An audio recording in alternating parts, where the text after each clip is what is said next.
Bonjour à toutes et à tous et bienvenue sur la page Éduc Alimentation. Aujourd'hui, nous allons parler de la diversification alimentaire menée par l'enfant.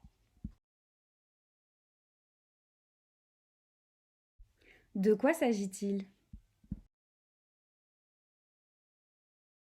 Il s'agit d'introduire les aliments en morceaux en laissant le bébé manger avec ses mains.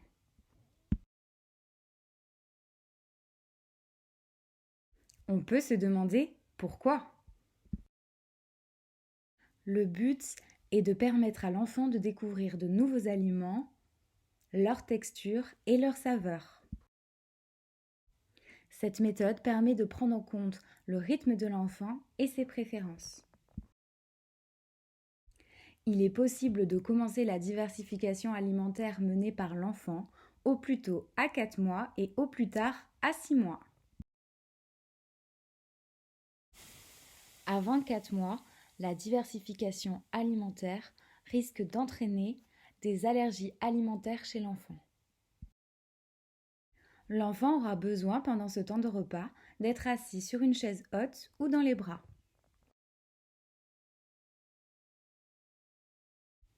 Cette position va permettre l'alignement de son œsophage et ainsi une meilleure digestion. À cet âge, il a le tonus musculaire qui le lui permet. Il n'est pas nécessaire d'attendre qu'il soit en capacité de s'asseoir seul, seulement qu'il puisse rester assis le temps du repas. Autre raison, après 6 mois, le lait maternel ou le lait infantile ne suffit plus à couvrir tous ses besoins. C'est aussi à partir de cet âge que le bébé commence à savoir mastiquer et ses capacités digestives se développent. Et si le bébé n'a pas de dents? Si le bébé n'a pas de dents, il va pouvoir mastiquer quand même. Il va écraser les morceaux avec sa langue.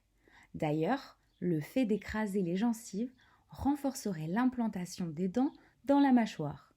Donc pas besoin d'attendre que bébé ait des dents pour qu'il mâche. Et au niveau des quantités, quelles sont les recommandations?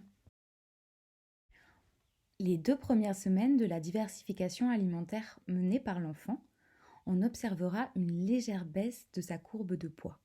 Elle est également remarquable lorsque l'enfant apprend à marcher.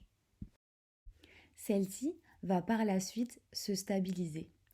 Au début, l'enfant ne va pas réussir à ingurgiter une grande quantité d'aliments.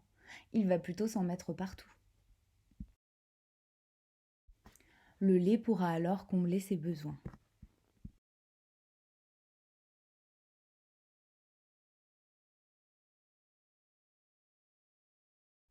En quelques mois, il pourra faire d'énormes progrès et arrivera par la suite à manger seul.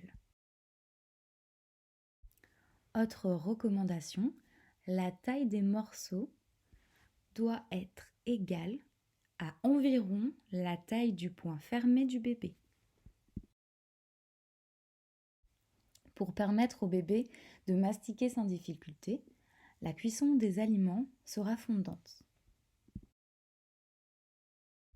La question qui est souvent posée concerne les risques d'étouffement.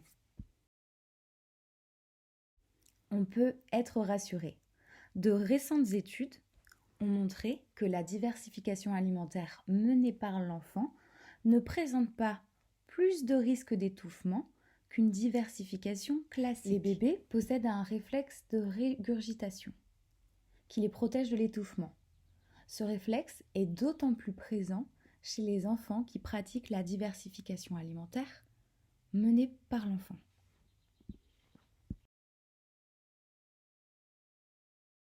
Quels sont les autres bienfaits de la diversification alimentaire menée par l'enfant? Le plaisir, la confiance en sa capacité de faire seul.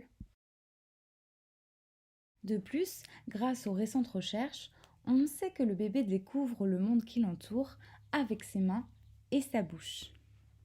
Ce que la diversification alimentaire menée par l'enfant valorise.